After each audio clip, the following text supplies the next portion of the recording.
Il est 5, je vous propose de commencer. Je commence par vous remercier pour votre présence ce soir à ce premier webinaire sur l'insuffisance cardiaque de la CPTS au fil des rivières. On a la chance ce soir d'avoir un beau panel d'animateurs avec nous. Docteur Salamé, cardiologue, docteur Mayer, médecin généraliste, Madame Pfister, infirmière, Madame Bakri qui représentera ce soir le centre hospitalier de Haguenau avec l'unité Corps en Forme, et Tom Dieda pour la maison Sport Santé à Haguenau. Les règles du jeu sont les suivantes ce soir. Les caméras, les micros sont coupés pour l'ensemble des participants. Par contre, vous pouvez interagir et nous poser vos questions au fur et à mesure de la présentation des animateurs dans la section de Teams qui s'appelle questions-réponses Q&R sur le bandeau supérieur ou inférieur de votre écran en fonction de l'affichage. On gardera un petit temps dédié à répondre à ces questions-là en toute fin de webinaire. On reprendra l'ensemble des éléments. Je précise aussi que le webinaire est enregistré pour permettre une diffusion en replay sur le site internet et sur les réseaux.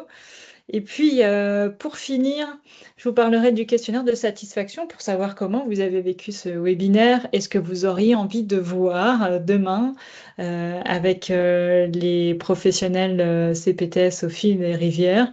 Ça sera le moment de vous exprimer dans ce petit questionnaire qui ne prend qu'une minute, une vraie minute à remplir. Au programme ce soir, quelques mots rapidement sur la CPTS. On vous parlera de parcours, de physiopathologie et de traitement d'insuffisance cardiaque. On vous parlera du suivi du patient cardiaque en ville, avec notamment le suivi infirmier.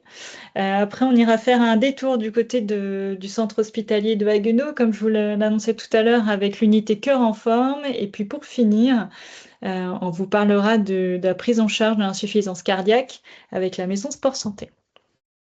Pour commencer, quelques mots concernant la CPTS et son territoire en l'occurrence. Alors, vous le voyez, le territoire du nord au sud, d'Haguenau à Heurte. Et Amélie, puis, oui, pardon, ton PowerPoint, pour moi, ça bouge pas. Je suis ça toujours bouge pas? Alors, je vais me permettre de le relancer. Je peux quand même vous parler du territoire en même temps de la CPTS. Ici. Est-ce que vous voyez bien l'écran avec la CPTS? Merveilleux, merci. Donc le territoire, je le disais, d'est en ouest, alors le long de la frontière allemande, jusqu'à l'ouest Val-de-Moder-Pfaffenhofen, avec cette mission de coordination des professionnels de santé sur différents volets, sur un volet lié à la coordination des soins, sur les parcours, sur l'accès aux soins, sur la pertinence, sur la prévention. Voilà les sujets qu'on étudie au sein de la CPTS au fil des rivières. Je laisse maintenant la parole à Dr Mayer qui va nous parler du parcours, justement. Bonjour, notre webinaire aujourd'hui est organisé par le groupe de travail sur l'insuffisance cardiaque du CPTS et notre objectif global est de réduire le nombre de réhospitalisations des patients et de diminuer la mortalité. Dans la pratique, nous avons identifié 5 points critiques du parcours de soins de l'insuffisance cardiaque. Notamment, vous pouvez le suivre dans cette diapositive. Le premier, la diagnostic et évaluation initiale, l'hospitalisation de patientes, les sorties d'hôpital avec l'organisation du suivi en ville, les titrations des médicaments et la prise en charge médicamenteuse. Pour chaque étape, nous avons déterminé quels partenaires et quelles structures sont appliquées et à quel niveau la collaboration peut être améliorée. Actuellement, nous travaillons sur 3 projets. Nous travaillons pour adapter la lettre de sortie en partenariat avec l'hôpital. Nous testons également une première version d'un carnet de suivi adapté aux besoins des professionnels de santé et nous évaluons le potentiel de la télémédecine pour la communication entre les patientes, les personnels soignants et les médecins généralistes. Notre webinaire aujourd'hui se concentre sur les 2 points critiques, la sortie de l'hôpital et la organisation de suivi en ville, et le 5e que vous voyez à la fin, ainsi que le traitement non médicamenteux. Bon, maintenant, nous commencerons avec la base de tout par la présentation du Dr Salamé qui nous introduira au thème de l'insuffisance cardiaque. C'est le mot pour Dr Salamé. Merci. Merci. Donc, comme vous voyez la diapositive, il y a 10 items et j'ai 10 minutes. Donc, vous croyez au miracle? Ouais. Donc, on va commencer par la définition de l'insuffisance cardiaque.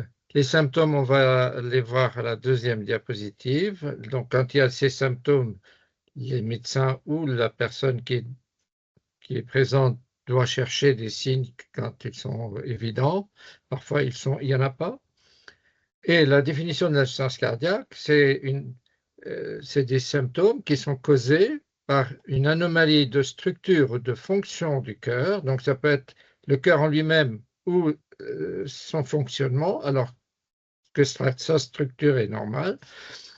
Ce qui entraîne une mauvaise perfusion des organes et une augmentation des pressions intracardiaque. Ça, c'est la définition de l'insuffisance cardiaque. Ça peut être masqué, donc au repos, il n'y a pas ces symptômes, mais dès que la personne fait un effort, hop, ça arrive. Voilà. Donc, on va passer aux symptômes. Donc, c'est EPOF, ça c'est facile à retenir. E pour essoufflement, P pour une prise de poids rapide, donc j'insiste sur le mot rapide. Édème, là aussi, qui s'installe de façon assez rapide. Fatigue quand il y a de l'hypotension. Faiblesse musculaire, donc F pour fatigue et faiblesse musculaire. Voilà, ça c'est les signes. Donc c'est comme ça qu'on reconnaît la présence de l'insuffisance cardiaque. Les abréviations, on ne va pas s'y attarder, juste parce que c'est des notions importantes. Donc, quand le cœur se remplit en diastole, à la fin de la diastole, il a un certain volume. C'est le volume télédiastolique et ça correspond à la précharge, c'est-à-dire au travail que le cœur doit faire pour vider ce volume. Ensuite, il y a le volume télésystolique, c'est-à-dire après l'éjection. Et donc, ce volume est déterminé par la résistance à l'écoulement, à l'envoi du sang dans les artères, c'est la post-charge. Le volume d'éjection systolique, c'est ce qui va partir à chaque éjection. Ça dépend bien sûr de la précharge et de la post-charge, mais ça dépend aussi de l'inotropie, donc de la contractilité. Donc vous voyez bien que tous ces éléments vont rentrer dans le mécanisme de l'insuffisance cardiaque, les volumes et l'inotropie. Mais on peut avoir les volumes avec un cœur qui se contracte normalement, donc une inotropie normale, mais des volumes et des pressions augmentées, et vice-versa aussi. Ensuite, le débit cardiaque et la FEVG, c'est la notion importante pour les données, pour les résultats de l'échographie, comme on va voir après. Donc, la FEVG nous permet de distinguer 3 sortes d'insuffisance cardiaque. L'insuffisance cardiaque avec une FEVG diminuée, avec 40%, en dessous de 40%, légèrement diminuée entre 41% et 49%, et préservée, c'est-à-dire supérieure à 50%. Les conséquences de l'insuffisance cardiaque, c'est une baisse du débit cardiaque, c'est-à-dire une mauvaise perfusion des organes, et une augmentation des pressions de remplissage dans les ventricules qui vont se transmettre en amont. Pour le ventricule gauche, ça se transmet à l'oreillette gauche, puis aux veines pulmonaires, puis aux capillaires pulmonaires, puis à la pression artérielle pulmonaire et ensuite aux cavités droites. Mais on peut aussi avoir une insuffisance cardiaque droite pure. Et là, l'augmentation des pressions va se transmettre à l'oreillette droite, puis à la circulation veineuse systémique et une stase qui va s'installer au niveau du foie et au niveau des veines jugulaires. C'est comme ça qu'on va voir une turgescence des jugulaires et puis un foie augmenté de volume et douloureux. On peut passer. Alors, là, c'est les causes de l'insuffisance cardiaque avec une FEVG basse. Alors, bien sûr, il y a les infarctus, les cardiopathies ischémiques en général, les cardiopathies valvulaires évoluées. Ensuite, il y a les cardiomyopathies, donc dilatées. Il y a des causes génétiques, toxiques, infectieuses, auto-immunes, endocriniennes, nutritionnelles, du péripartum et médicamenteuses. On ne va pas s'attarder là-dessus par manque de temps, mais voilà les étiologies principales des insuffisances cardiaques avec FEVG basse. Alors, les FEVG préservés, il y a d'abord et avant tout la cardiopathie hypertensive, les cardiomyopathies hypertrophiques avec ou sans obstruction. À ce moment-là, ça s'appelle cardiomyopathie obstructive. Et les cardiopathies restrictives comme l'amylose cardiaque. Ensuite, il y a des insuffisances cardiaques droites pures, comme dans les embolies pulmonaires, l'hypertension artérielle primitive ou secondaire à certaines maladies, comme la sclérodermie, la cardiopathie arythmogène du ventricule droit, des pathologies tricuspidiennes isolées, par exemple une rupture de la valve tricuspide après un traumatisme violent ou après une endocardite, et l'infarctus du ventricule droit, et la péricardite chronique constrictive. Alors, quand il y a une insuffisance cardiaque, il y a des mécanismes compensateurs qui vont s'installer. D'abord, au niveau cardiaque, le cœur va augmenter de volume, il va s'hypertrophier et il va tachycarder. Alors, c'est des mécanismes bénéfiques à court terme car ils vont permettre de maintenir le débit cardiaque et les pressions de perfusion des organes. Mais à long terme, c'est délétère et on va tout de suite voir pourquoi. Là, je me vois. Ah. Alors, pour les insuffisances cardiaques avec FEVG diminué, le sang qui n'est pas éjecté va représenter une surcharge volumique pour le ventricule qui va se dilater. Donc, c'est le volume télédiastolique qui augmente. Selon la loi de Starling, ça va permettre de maintenir le débit cardiaque pendant un certain temps. Donc ça, c'est le côté positif. Par contre, ça va augmenter la contrainte pariétale qui est proportionnelle au rayon de la cavité et c'est un effet délétère dans le temps parce que c'est un excès de travail pour le cœur. Pour les insuffisances cardiaques à FEG préservées, l'augmentation de l'épaisseur des parois va normaliser la contrainte. Donc ça, c'est la loi de Laplace. Donc ça va permettre de maintenir la perfusion des organes, mais au prix d'une augmentation du travail cardiaque et de la rigidité des parois du cœur. C'est-à-dire, il y a une fibrose qui va pouvoir s'installer dans certaines étiologies, plus ou moins, ça dépend des étiologies. Ce qui fait que pour une petite augmentation de volume de remplissage, il y aura une augmentation très importante de la pression à la fin de la diastole. Le cœur se vide bien, mais il n'arrive pas à se remplir correctement. C'est comme vous prenez un ballon, une bouteille, vous remplissez les deux, le ballon va se distendre, vous allez pouvoir mettre un volume important, ça c'est le cas normal. La bouteille, vous remplissez, ça déborde tout de suite parce qu'il y a une rigidité qui ne permet pas cette adaptation.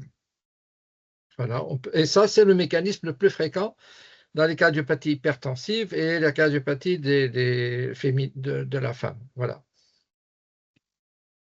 Alors, ça, c'était les mécanismes compensateurs du cœur lui-même. Mais il y a des mécanismes compensateurs extracardiaques.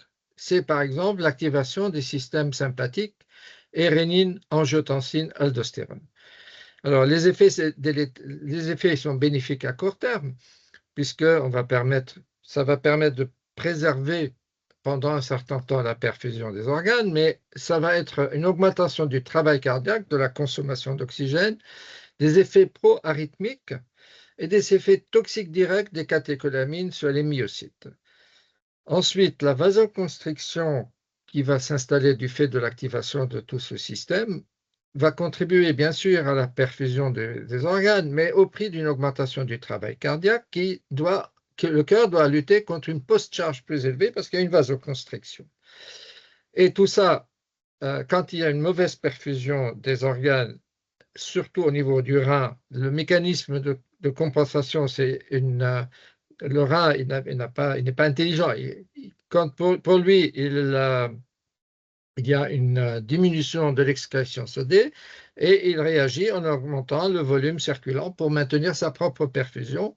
Et donc, vous voyez, ça augmente la précharge. Donc, ça permet de maintenir la perfusion des organes parce qu'il y a un volume de sang qui circule qui est plus important, mais c'est un cercle vicieux qui va s'installer et qui va aboutir aux signes congestifs qu'on va voir tout de suite après. Donc, l'examen clinique, je ne m'attarde pas là-dessus, c'est l'affaire des médecins, mais il y a à l'auscultation des anomalies, il y a surtout au niveau de l'auscultation des bases pulmonaires, on entend des crépitants, et s'il y a un épanchement pleural, il y a une abolition du murmure vésiculaire. Au niveau du rythme du cœur, il y a des anomalies, soit le cœur est très rapide, soit il y a des anomalies du rythme carrément, et puis au niveau du cœur droit, une turgescence des jugulaires, et un gros foie douloureux, comme on l'avait vu tout à l'heure, et les édèmes. L'ECG, là, je ne m'attarde pas non plus, c'est une affaire de spécialistes, mais il y a des signes d'hypertrophie et ou de troubles du rythme, qu'ils soient supraventriculaires, c'est-à-dire des arythmies, ou ventriculaires, comme les tachycardies ventriculaires. À la radiographie, il y a une augmentation de la silhouette cardiaque avec une augmentation du rapport cardio-thoracique supérieur à 0,5, et puis des signes qui traduisent la stase pulmonaire selon une gravité croissante. D'abord une redistribution vasculaire de la base vers les sommets, ensuite des images de lignes, un édème interstitiel qui va évoluer vers un édème alvéolaire, et là c'est vraiment l'image d'en bas où il n'y a quasiment plus de noir, il n'y a plus que du blanc. Voilà. Alors, les peptides natriurétiques sont importants dans le diagnostic de l'insuffisance et la surveillance de l'insuffisance cardiaque. Ce sont des peptides qui sont synthétisés et libérés dans la circulation par les myocytes cardiaques en réponse à une augmentation des pressions. Et il y en a deux qu'on dose, le BNP et le NT-proBNP, donc c'est la même molécule, mais une pro-drogue et une drogue, enfin drogue, molécule avant qu'elle soit dégradée et après. Et les valeurs de ces molécules traduisent le degré d'insuffisance cardiaque. Et donc, quand on a une suspicion d'insuffisance cardiaque et le BNP ou le pro-BNP sont en dessous des valeurs seuil, on sait que cette dyspnée, cet essoufflement n'est pas d'origine cardiaque. Donc, c'est une bonne valeur prédictive négative. Après, quand ça augmente, ça oriente vers le diagnostic d'insuffisance cardiaque, mais bien sûr, ça doit être ramené à la fonction rénale, à l'âge et aux autres pathologies de la personne. Mais ça permet d'orienter le diagnostic vers l'insuffisance cardiaque, et surtout, quand on a une insuffisance cardiaque que l'on connaît, de suivre l'évolution. Si les marqueurs augmentent, ça veut dire que la maladie est exaspérée, enfin, elle augmente en intensité. Et quand elle baisse, c'est plutôt signe que le traitement est bien efficace. Voilà. Les autres examens utiles, c'est la natrémie. On cherche l'hyponatrémie dans les insuffisances cardiaques sévères. La kaliémie, ça permet d'éviter quelques catastrophes liées à un traitement trop fort avec les diurétiques, par exemple, ou une hyperkaliémie associée à une insuffisance cardiaque quand il y a un traitement excessif. L'insuffisance rénale, la glycémie à jeun, l'hémoglobine glyquée, le bilan lipidique, tout ça, c'est dans le bilan étiologique. Et le bilan hépatique, quand il y a, par exemple, un reflux au niveau du foie, un gros foie, ben, ça donne des anomalies au niveau du bilan hépatique. La thyroïde, parce que c'est une des causes, l'hyperthyroïdisme est une cause d'insuffisance cardiaque. La numération, parce que l'insuffisance cardiaque chronique peut donner des anémies. hein. Et là, c'est le métabolisme du fer qui est impliqué. Voilà.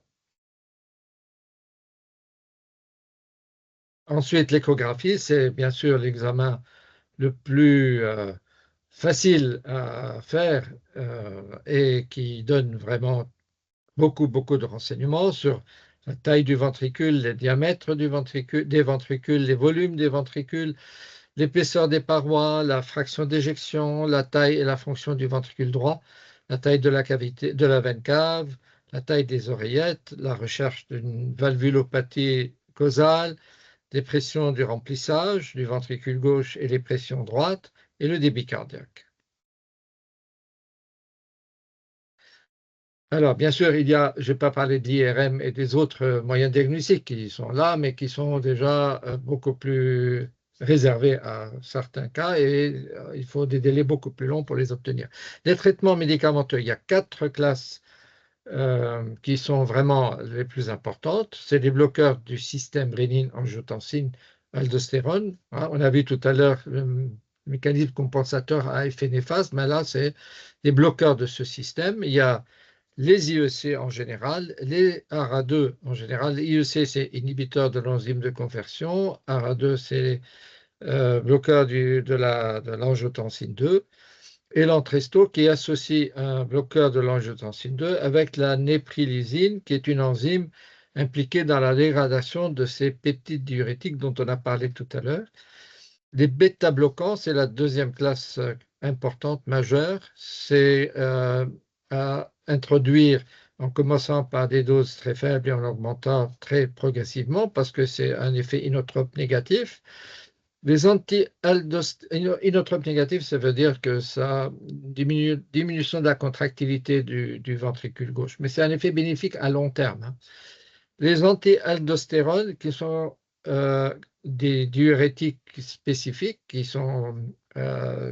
bloquent l'aldostérone et qui sont contre-indiqués quand il y a une insuffisance rénale.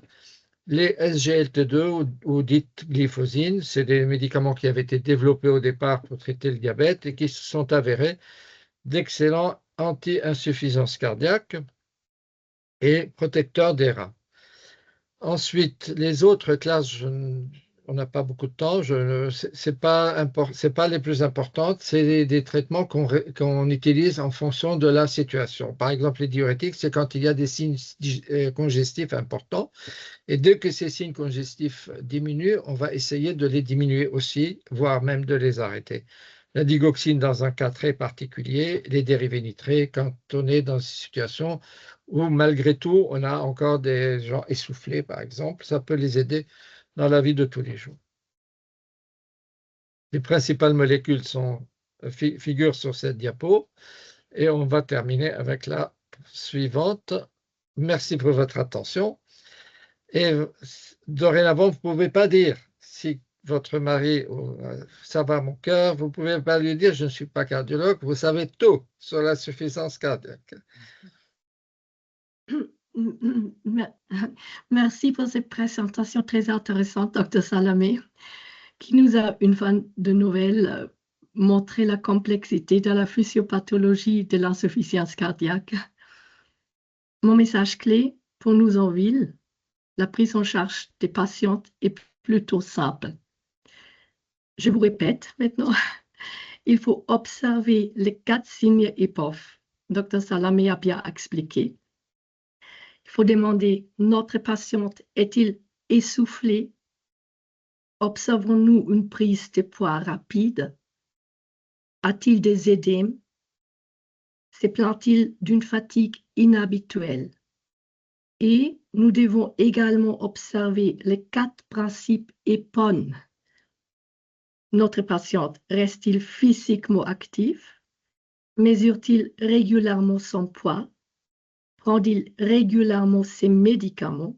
Respecte-t-il son régime alimentaire, en particulier la réduction du sel?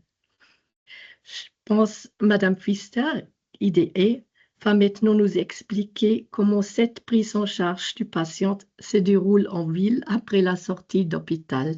C'est pour Madame Pfister maintenant. Bonjour tout le monde, voilà. Je suis Valérie Plister, je suis infirmière libérale à Haguenau et je suis formatrice chez Orion.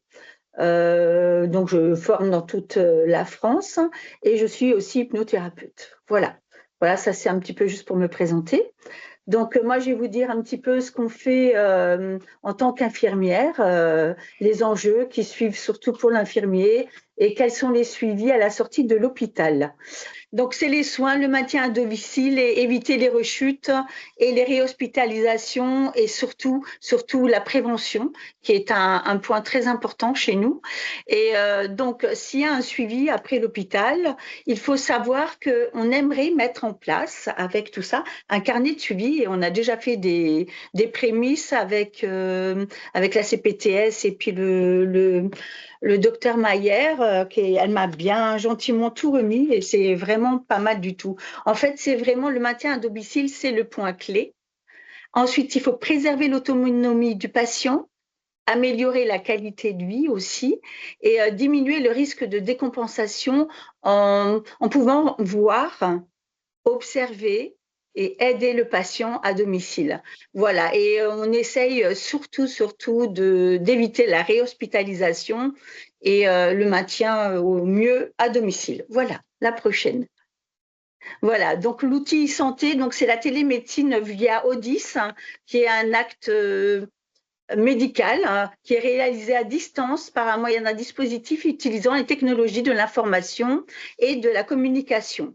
Et donc ça, c'est via la CPTS qui a mis en place donc soit la télémédecine avec Odys, soit la coordination via Parceo. Donc ça, c'est deux plateformes qui nous aident en fait à faire de la e-santé, donc le 2.0, pour pouvoir avancer et pouvoir communiquer entre tous les coordinateurs de soins.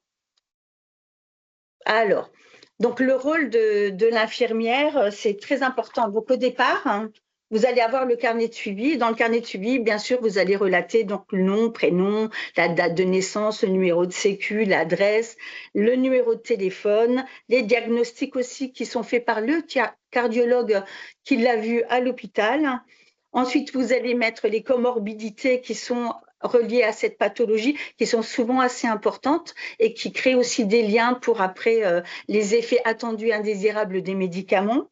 Et il y a les allergies, bien entendu, qui sont obligatoirement demandées.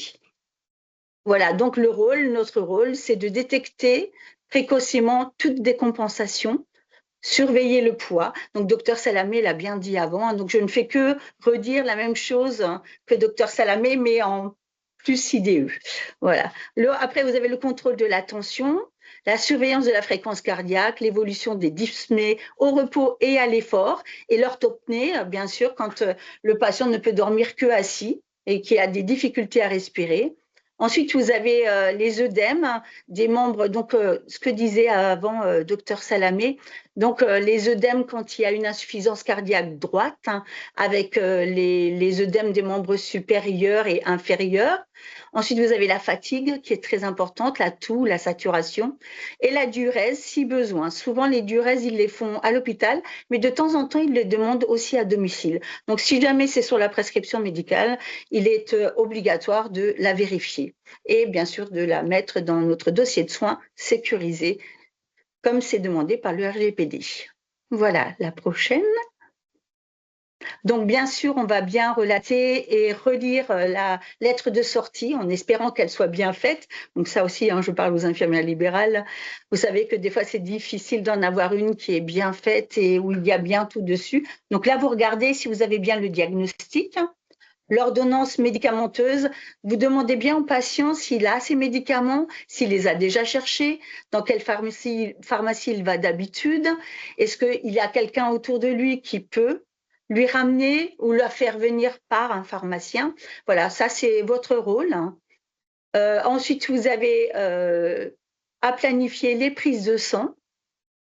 Vous planifiez les rendez-vous ou vous demandez à la famille ou à l'aidant d'ailleurs s'il veut bien programmer les rendez-vous. en fonction des disponibilités, bien évidemment, de tout le monde. Ensuite, vous regardez bien les paramètres clés de sortie. Donc, c'est surtout le poids, la tension, les prises de sang et tout ce qui est signes physiques. Ensuite, pour ça, vous avez un plan de surveillance après l'hospitalisation qui est très bien fait, qu'on est en train de mettre en place et que je trouve vraiment top. Voilà.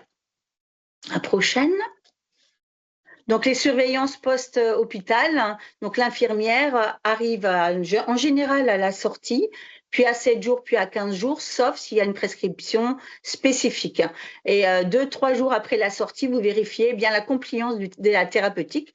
Il faut bien savoir que des fois, certains patients pensent que ça va mieux, ils sont sortis de l'hôpital, donc ils ne sont pas obligés de prendre les médicaments. Donc là, vous devez bien leur expliquer que c'est ce qui va leur permettre d'avancer et d'aller un petit peu mieux. Et comme ça, vous pouvez aussi surveiller derrière s'il y a une bonne stabilité qui se met en place. Donc, vous avez souvent la biologie tous les 7 jours et tous les 15 jours. Voilà, ça c'est pour les suivis chroniques. Et le suivi après, ça se fait selon la prescription médicale du cardiologue, soit 1 ou 2 fois par an, soit tous les mois. Et ça dépend de chaque pathologie dont nous a bien expliqué le Dr Salami avant. C'était bien compris et bien expliqué. Enfin, moi, j'ai bien aimé en tout cas. Voilà. Puis, vous avez les consultations, évidemment, en cardiologie qu'il faut bien suivre. Alors, si le patient n'est pas suivi à l'hôpital 1 mois après la sortie, bien penser à lui dire d'aller voir son médecin traitant si jamais il a besoin. Et si le patient est suivi par l'hôpital, il faut bien voir l'adaptation du protocole et la thérapeutique, surtout 2 à 3 mois après. Donc, vous vérifiez l'observance, les médicaments, les effets secondaires, l'alimentation sans sel, suivie ou non, l'activité physique adaptée. Donc, il faut savoir que quand il y a une insuffisance cardiaque, il faut une activité adaptée à la personne. Mais il faut qu'elle bouge, quoi qu'il advienne, mais à sa manière et selon les comorbidités qui sont installées. Ensuite, vous avez aussi une formation que vous avez déjà avant. On vous a bien expliqué l'EPOF et l'EPON. Docteur Mayer a bien tout dit. Je peux vous les répéter tout à l'heure si vous avez besoin, il n'y a pas de souci.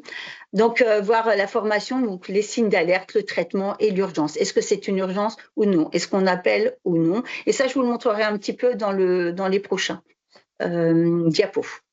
Donc, les plans d'urgence. La prochaine diapo, excusez-moi, je parle n'importe comment.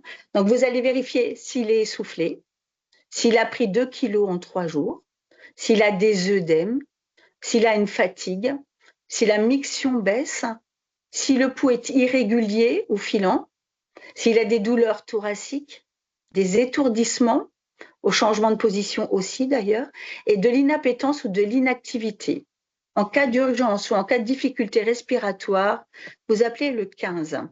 Donc, vous signez l'EPOF, vous voyez que l'EPOF n'est pas correct, vous devez appeler ou le médecin traitant ou le cardiologue. C'est de votre rôle absolu. Voilà. Ensuite, vous avez des plans de suivi de l'insuffisance chronique. Donc là, ça, c'est ce que Dr Mayer m'avait montré et avait mis en place avec la CPTS. Donc là, vous avez l'infirmière pour l'insuffisance chronique, 1 fois par mois ou 1 fois par semaine s'il y a le semainier. Ensuite, vous avez le médecin généraliste tous les 3 mois au minimum et le cardiologue tous les 6 mois selon le suivi hospitalier ou pas. Mais ça reste aléatoire, ça sera selon la prescription médicale et selon la pathologie. Est-ce que c'est plus fort ou moins fort? Voilà. Donc, ce qui est très, très, très important, l'infirmière, elle est au centre du maillon. Elle est essentielle dans le maillon à domicile parce qu'elle va faire le lien entre le médecin traitant, le cardiologue, les services hospitaliers, le pharmacien et bien évidemment les aidants. Il faut savoir que comme on les voit tous les jours, nos patients, forcément, on a un lien particulier avec eux et on est à même à observer et à voir s'il y a un changement. Par contre, j'ai juste un petit bémol. Les aidants, vous devez absolument savoir si les aidants connaissent la pathologie du patient ou pas, parce qu'on est tenu au secret professionnel et l'aidant n'est pas un professionnel. Donc, c'est à nous de poser la question, de savoir ce qu'il sait ou ce qu'il ne sait pas. Et en fonction de ça, on peut poser des questions à l'aidant et même le faire participer. Souvent, l'aidant voit plus de choses que nous, même nous les infirmiers, parce qu'il est vraiment auprès du patient tous les jours. Voilà. Alors, les préventions de réhospitalisation, donc ça, c'est ce qu'on essaye vraiment de ne plus avoir au maximum. Hein. Donc, c'est l'éducation thérapeutique. Donc, on explique au malade les signes d'alerte, la maladie. Ensuite, on lui apprend à faire une autosurveillance, exemple avec le poids, avec les symptômes. Ensuite, on essaie de conseiller l'hygiénodiététique avec le régime hyposodé. En général, c'est bien inscrit dans leur petit carnet ou dans leur prescription médicale, mais très souvent, ils comptent sur nous quand même. Donc, on leur dit, voilà, il y a une limitation des apports hydriques, il y a des régimes hyposodés, tout ça, c'est sur prescription médicale, et bien leur dire qu'il y a une activité physique adaptée et leur demander ce qu'on leur a proposé, si jamais ce n'est pas inscrit dans le carnet, et voir s'ils adhèrent vraiment au post-hospitalisation pour éviter la récidive. Voilà. Et quoi qu'il advienne, reconnaître quand il faut consulter en urgence. C'est une première cause de réhospitalisation après 65 ans. C'est une détection précoce d'une aggravation adaptée rapidement au traitement et une intervention médicale anticipée. Tout ça, c'est pour éviter la réhospitalisation. Voilà, en bref. Donc, comment ? Donc, on fait une surveillance du poids, de la tension, de la fréquence cardiaque, la SAT, l'œdème, la fatigue et la diurèse. Les signes d'alerte, c'est une prise de poids rapide, une aggravation de la dyspnée, un œdème majoré, une toux nocturne, malaise et hypotension. Donc, pour les traitements, on pense à l'observance, à la préparation, aux effets secondaires, à la transmission au médecin ou au cardiologue. Ensuite, on pense à l'éducation thérapeutique avec l'explication, l'autosurveillance du poids, le régime, la limitation hydrique, l'activité physique adaptée, reconnaître les signes d'urgence. Donc tout ça, c'est dans la coordination IDEL, médecin traitant, cardiologue, service hospitalier, pharmacien et aidant. Voilà, donc on parle aussi de cœur en forme. Qui est à l'hôpital. Donc, ce n'est pas spécifique pour les insuffisances cardiaques, mais je crois qu'il y a une intervention juste après de quelqu'un de cœur en forme. Donc, elle vous expliquera comment est-ce qu'elle a fait, comment ça fonctionne, excusez-moi. Voilà. J'étais un peu émue, hein. Je suis désolée. C'est un peu nul, hein, mais bon, voilà. J'espère que vous avez compris. Je ne sais pas si vous avez des questions ou quelque chose, non ? Valérie, je proposerais à chaque personne de poser ses questions au terme de l'ensemble des présentations. Il les garde en stock. Merci beaucoup, Valérie. Je vous en prie. Du coup, moi, je m'appelle Lynn, je suis diététicienne en cardiologie à Cœur en Forme à l'unité de prévention et d'éducation thérapeutique. Du coup, l'unité, elle existe depuis 2009. Au niveau des objectifs, c'est du coup vraiment d'inscrire l'éducation thérapeutique dans le parcours de soins du patient, de le rendre acteur de sa maladie et justement de faciliter son adhésion au traitement prescrit et améliorer sa qualité de vie. Au niveau de notre équipe, donc on a 3 infirmières, une diététicienne, un temps secrétaire, un médecin coordonnateur, un cadre de santé, avec la collaboration d'une psychologue, d'un enseignant en activité physique adaptée, d'une docteure en pharmacie. Au niveau de nos horaires, on est là du lundi au vendredi de 8h30 à 17h, avec justement des créneaux en soirée pour les patients qui peuvent venir qu'après le travail. Au niveau de nos programmes, on a 2 volets. On a un volet pour les patients coronariens et un volet pour les patients insuffisants cardiaques. Et c'est bien évidemment celui-là que je vais vous détailler ce soir. Sachant que l'année dernière, on a eu une file active de 530 patients, dont 277 insuffisants cardiaques. La prochaine, ouais. Au niveau du public, du coup, on vise à 3 niveaux de prévention. Bien évidemment, ceux qui ont une maladie coronarienne ou une insuffisance cardiaque, ceux qui ont au moins juste 2 facteurs cardiovasculaires ou un facteur de risque isolé majeur pour le programme coronarien. Et on fait aussi des actions au niveau du grand public lors de conférences, actions en entreprise. Un programme de TP se déroule toujours en 4 étapes. Il y a d'abord un diagnostic éducatif, des ateliers qui peuvent être faits en groupe ou en individuel, une évaluation et un renforcement si besoin. Au niveau du programme insuffisant cardiaque, donc on a deux possibilités, soit une ETP en ambulatoire qui est composée de 4 demi-journées et ou une UTP sécuritaire. Donc on verra que c'est pour les patients justement qui ne peuvent pas revenir en ambulatoire parce qu'il faut savoir qu'en éducation thérapeutique, le bon de transport n'est pas pris en charge, ce qui est souvent une contrainte pour certains patients justement au vu de l'âge des personnes atteintes d'insuffisance cardiaque, mais ils peuvent venir accompagnés. Le diagnostic éducatif, du coup, il se déroule en 2 étapes. Il y a d'abord un premier entretien avec l'infirmière qui va justement faire le point sur les antécédents cardiaques, les traitements, de savoir aussi ce que le patient il sait déjà ou pas, et un entretien avec la diététicienne sur justement l'alimentation avec un focus sur les apports hydrosodés. Au cours de cet entretien, on va justement établir le projet de santé avec le patient, les compétences à acquérir et les objectifs à atteindre. Et on leur remet généralement un classeur qu'on a appelé Passeport Santé, qui est un petit peu un classeur qu'ils pourront ramener à chaque atelier pour mettre les documents dedans et également les emmener chez leurs différents médecins, cardiologues ou le montrer à leurs infirmières également pour leur montrer le suivi qui est fait à l'hôpital. Au niveau des ateliers, donc il y a 4 demi-journées. Le premier atelier est l'atelier consacré à l'explication de la maladie, l'insuffisance cardiaque, sa physiopathologie, l'explication de la fraction d'éjection, les types de cardiopathie, les causes. On peut passer à la deuxième diapo. Ensuite, on leur explique aussi justement ces fameux signes d'alerte pour que le patient puisse aussi reconnaître s'il fait une décompensation cardiaque avec l'item EPOF. Et cet atelier est animé par une infirmière. Ensuite, au niveau de la deuxième demi-journée, on a un atelier avec une psychologue sur bien vivre au quotidien avec son insuffisance cardiaque, suivi d'un atelier justement sur les médicaments de l'insuffisance cardiaque avec la pharmacienne.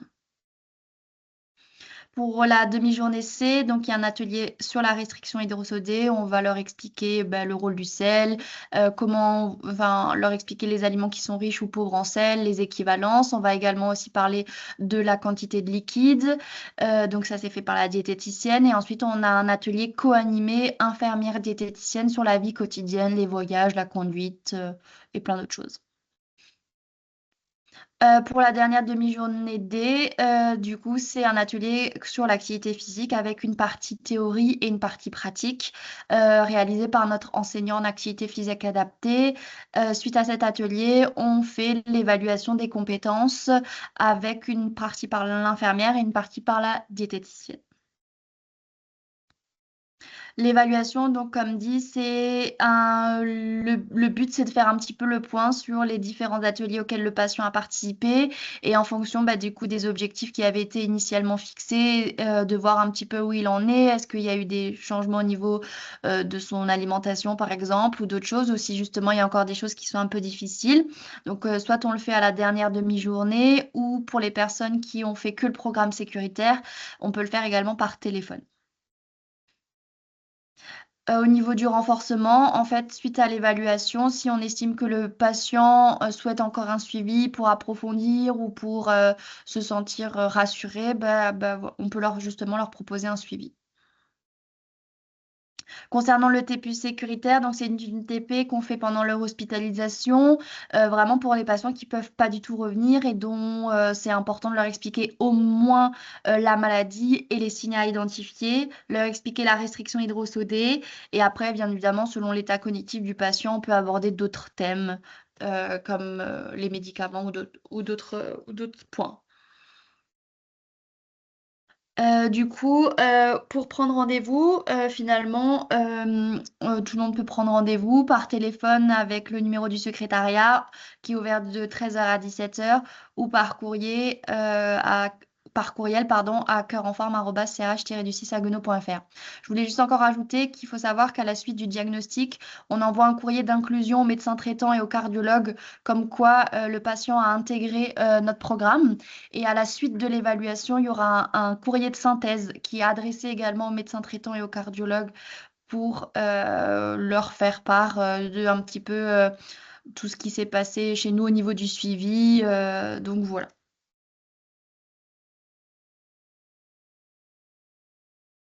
Et du Merci. coup, la prochaine présentation, ça sera sur la maison sport santé. Absolument. Merci beaucoup. Donc, bonsoir à tous. Donc, je m'appelle Didatom, je suis un des enseignants en activité physique adaptée de la Maison Sport et Santé sur Haguenau et je coordonne aussi l'association depuis sa création. Très rapidement, l'association, elle a été créée en 2017 et on a le label Maison Sport et Santé depuis 2020 avec un grand site principal sur Haguenau, donc qui est historique, et un deuxième site d'ampleur qui vient de naître du côté d'Egenay et à peu près 13 sites secondaires. L'objectif de l'association, c'est de promouvoir la santé à travers une prise en charge holistique, basée essentiellement sur l'activité physique adaptée, donc un peu la thématique d'aujourd'hui de mon côté, la nutrition, la santé psychique et forcément l'accompagnement vers l'autonomie, et d'essayer de donner les connaissances et les compétences telles que le TP pour prendre en soin sa santé. On a une équipe pluridisciplinaire avec une dizaine d'enseignants en activité physique adaptée, des kinés, des diététiciens, des diététiciennes, on a un psychologue, un médecin coordinateur et également une équipe de coordination parce qu'on a quand même pas mal d'actions depuis de nombreuses années. Actuellement, sur la prise en charge globale, hein, qui comprend à peu près plus de 100 séances en activité physique hebdomadaire, avec un panel d'activités qui est relativement large, qui va de la marche à la gymnastique douce, également des ateliers cuisine, des ateliers de sophrologie, du pilates, des prises en charge sur du yoga du rire. On a tout un versus aussi sur une offre dématérialisée qui permet du coup aux patients de ne pas forcément tout en venir vers nous, mais plutôt de pouvoir le faire également à domicile.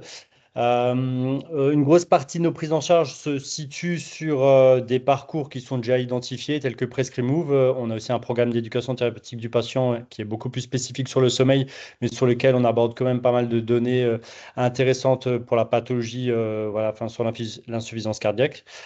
Concrètement, par rapport à ce suivi-là, dans tous les cas, tous les patients qui nous sont orientés viennent forcément avec une prescription médicale, hein. Généralement, c'est prescription, enfin, un envoi du médecin suite à une hospitalisation, à l'ETP en milieu hospitalier. Les personnes nous sont adressées et on essaie de les accueillir relativement rapidement avec un accueil collectif où on essaie d'expliquer effectivement ce que c'est la maison sport et santé, nos différents parcours et on essaye individuellement de glaner une partie des informations administratives et médicales qui nous permettront de lancer la prise en charge. S'ensuit dans la même matinée du coup un bilan initial avec un enseignant en activité physique adaptée qui permet du coup d'échanger avec le patient pendant 1 heure, de faire des bilans de capacité, notamment voilà, le test de 6 minutes, de test de préhension qui nous permet d'avoir une image relativement ciblée et propre sur le patient, qui nous permet de tenir compte de sa singularité et du coup de lancer progressivement un parcours qu'on co-décide avec le patient. Sur lequel on va essayer de trouver pendant 1 mois des séances à faible intensité sur lesquelles ce patient va s'inclure avec chez nous effectivement une palette d'activités qui est toujours conditionnée à un niveau d'intensité. Donc là, dans notre pathologie, effectivement, on commence toujours par une intensité faible, voire très faible, sur une palette de créneaux tout au long de la semaine. Donc en fait, il peut venir plus ou moins selon ses disponibilités le matin, le midi, le soir, même le samedi, sur des créneaux très spécifiques sur lequel on vient travailler un peu voilà, de l'activité physique de façon globale. Et effectivement, ce sont généralement des séances qui sont réduites, enfin, qu'on essaye réellement d'adapter du coup au profit de la personne. C'est forcément des séances collectives pour lesquelles on vient apporter du coup un suivi individuel. Et les tests ou les questionnaires qu'on fait passer en amont nous permettent effectivement de bien cibler la singularité ou le potentiel de la personne. 1 mois, on vient éprouver, on essaye. Donc, c'est un mois qui est financé chez nous, donc qui est entièrement gratuit pour le patient, pour lequel on essaye au bout d'1 mois de refaire un bilan sur lequel on va échanger pendant 1 heure effectivement sur comment ça s'est passé et essayer de co-décider aussi également ensemble la suite du parcours pour essayer de faire en sorte du coup de rajouter progressivement une activité physique, voir s'il y a une possibilité d'ouvrir à d'autres créneaux avec une intensité un peu plus augmentée et d'essayer de faire en sorte du coup de faire progresser avec effectivement le suivi médicalisé, un compte rendu dans l'activité physique adaptée et du coup du parcours qui est envoyé au médecin et ça permet effectivement d'avoir une prise en charge qui soit globale.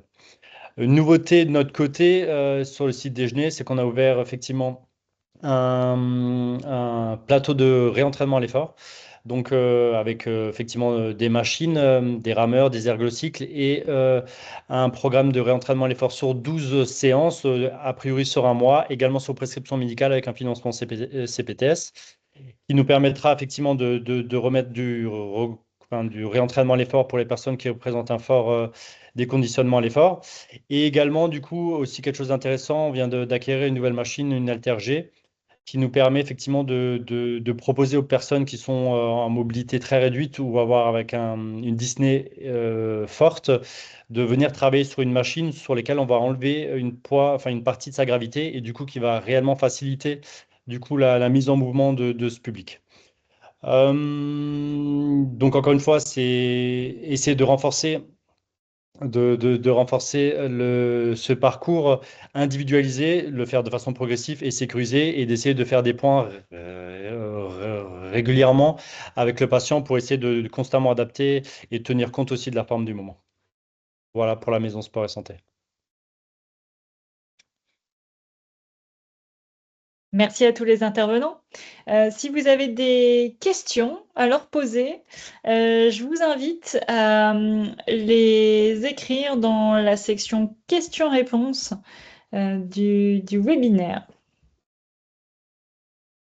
Je voulais juste rajouter par rapport à Cœur en forme à l'hôpital de Haguenau, c'était juste pour dire que nous, enfin, dans le sens que il n'y a rien au niveau financement.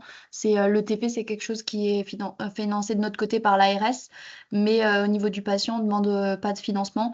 Mais le petit inconvénient, comme je l'ai dit, c'était le bon de transport qui n'était pas financé. Précision importante. Merci.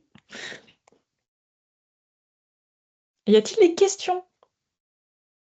Alors, On voilà, vous entend je bien. disais, ce sera le micro sans caméra, mais je ne suis pas très photogénique, alors c'est pas très grave. Je voudrais juste, j'ai pas de questions à proprement parler pour être clair, parce que c'était très clair dans les exposés.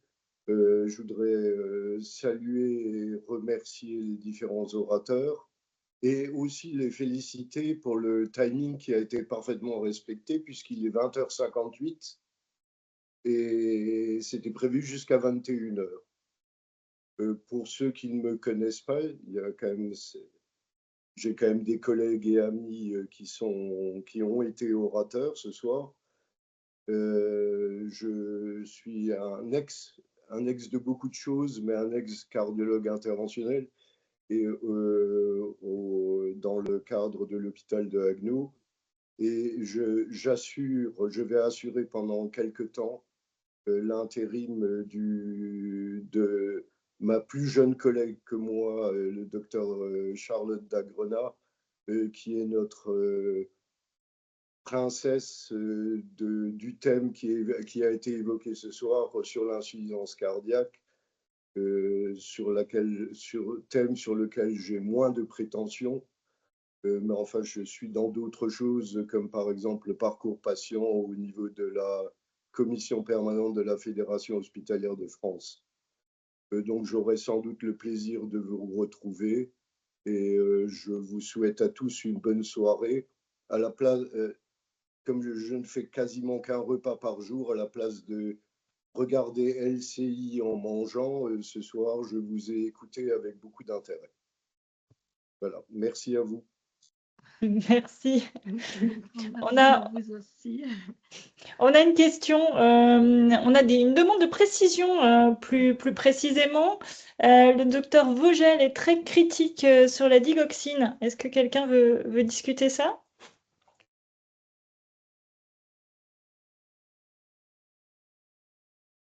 Je vais laisser mon collègue, le docteur Salamé, répondre. Il a fait le topo fondamental sur le thème, alors je vais le laisser intervenir. S'il veut bien, merci. bien sûr. Ça fait longtemps que je ne t'ai pas vu. Salut. Salut, Boulos.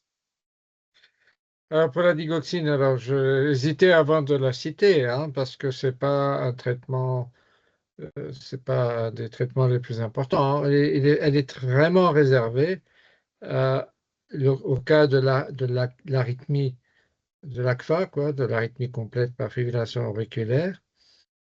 Parce que si, par exemple, la personne est hypotendue et que les bêta-bloquants deviennent très difficiles à manager, ça peut être une alternative pour ralentir la fréquence cardiaque. Et donc, vraiment, c'est une indication très restreinte, hein. Mais les 4 classes de l'insuffisance cardiaque, c'est les 4 premières, c'est-à-dire les bloqueurs du système rénine-angiotensin, les bêta-bloquants, les SGLT2 et, pas- les anti-aldostérone. Les diurétiques, la digoxine, les dérivés nitrés, c'est vraiment ciblé, hein.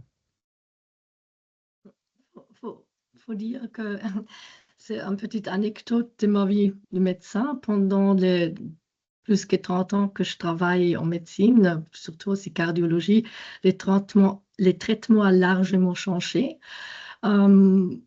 Si moi je commençais, on avait dit un jour sans digoxine pour un patient et un jour où ça manque une petite vis dans le coffin du patient. C'était assez brutal, mais on avait dit un jour sans digoxine, c'est un jour plus proche de mort.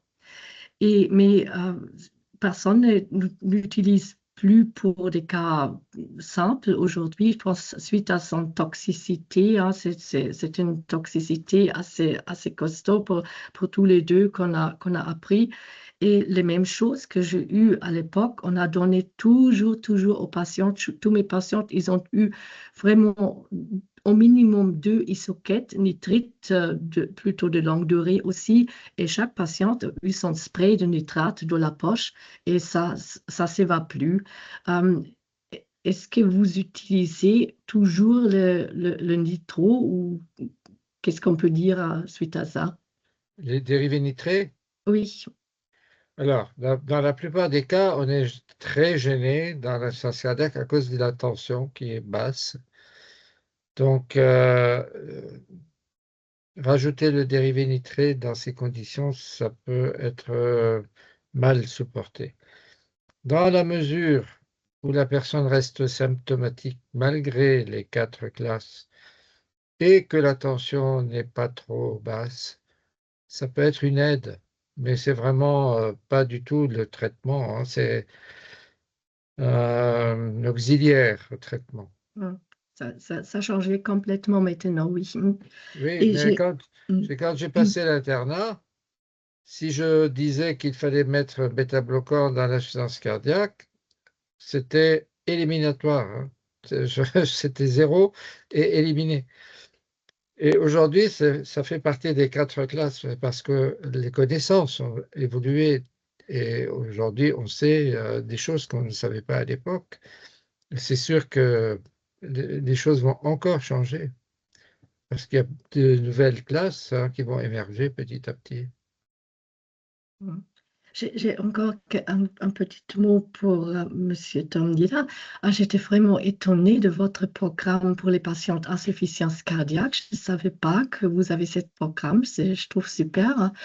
Maintenant, si moi je fais une ordonnance pour vous, médecin traitante, qu'est-ce que vous voulez que je rajoute pour vous faciliter la vie, pour mieux encadrer les patients dans votre programme? Est-ce que c'est quelque chose qui vous aide? Et deuxième question, est-ce que ça vous arrive que vous avez aussi un problème, un problème d'une faiblesse, d'un problème crise cardiaque de patiente? Est-ce que vous avez un certain équipement? Qu'est-ce que vous faites en cas où? Effectivement, ouais. C'est une bonne question.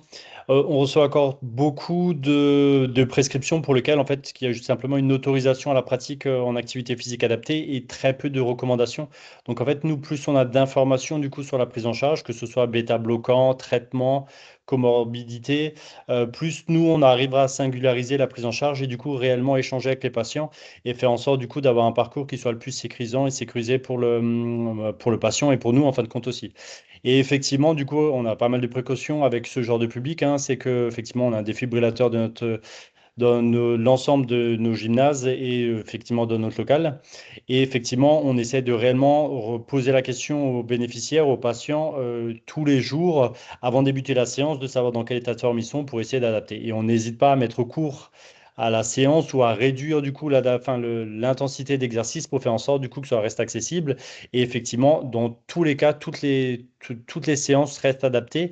Et malgré que le fait que ce soit en collectif, on essaie vraiment de tenir compte de la forme ou de la méforme de chacun des patients. Mais effectivement, il faut c'est des patients qu'on cible et pour lesquels nous, sur nos logiciels, on a un warning qui nous rend attentifs au début de la séance sur la spécificité du coup de ce profil et du coup la vigilance qu'on doit avoir un peu face voilà, à l'ensemble du groupe.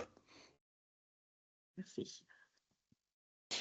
Si effectivement vous avez une question qui vous traversait l'esprit, n'hésitez pas à nous les transmettre aussi de manière différée en nous transmettant un petit mail. On se fera un plaisir de le rediriger vers l'expert qui saura répondre à la question.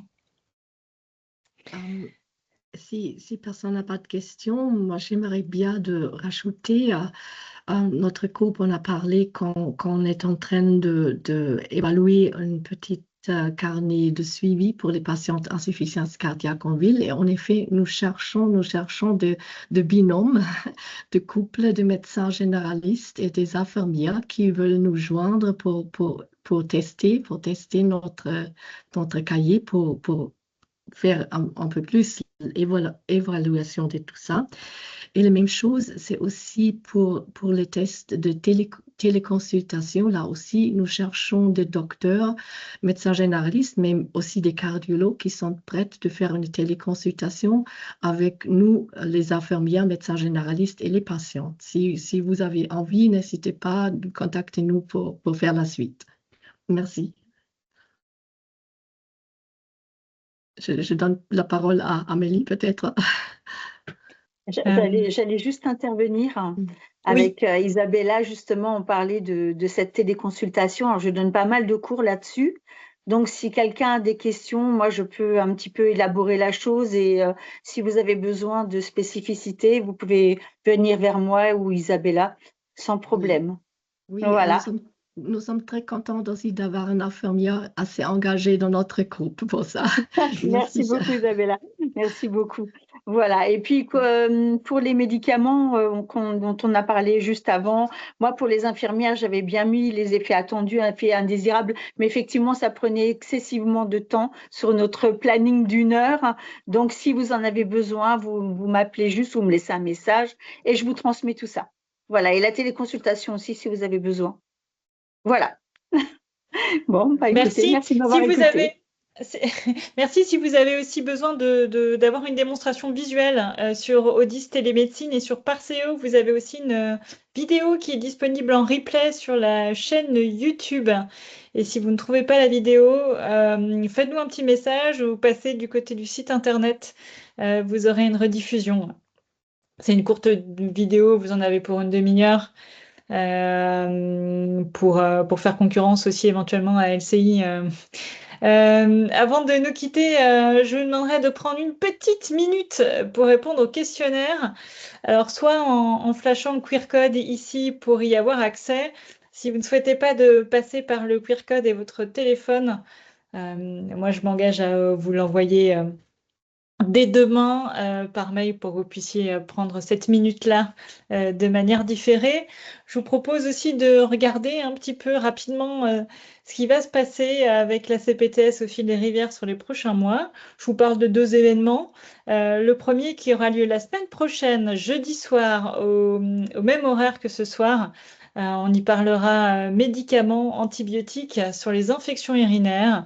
On vous questionnera sur la manière dont vous prescrivez, vous médecins, sur ces sujets-là.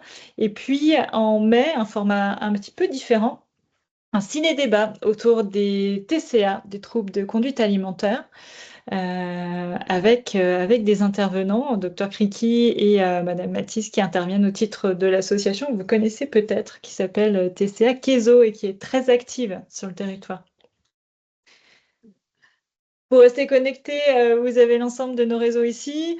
Nouvellement, on a créé un Facebook de manière à atteindre peut-être une autre cible que ce qu'on avait précédemment sur LinkedIn. Et puis toujours les incontournables, le site, le mail et le téléphone. Merci à vous. Merci aux animateurs infiniment. Merci aux participants. Et il me reste à vous souhaiter une très bonne soirée. Merci beaucoup. Merci, au revoir. Au Merci, revoir. au revoir. Au revoir. Très bonne soirée à tous. Bonne soirée. Merci, Bonne soirée. Au revoir.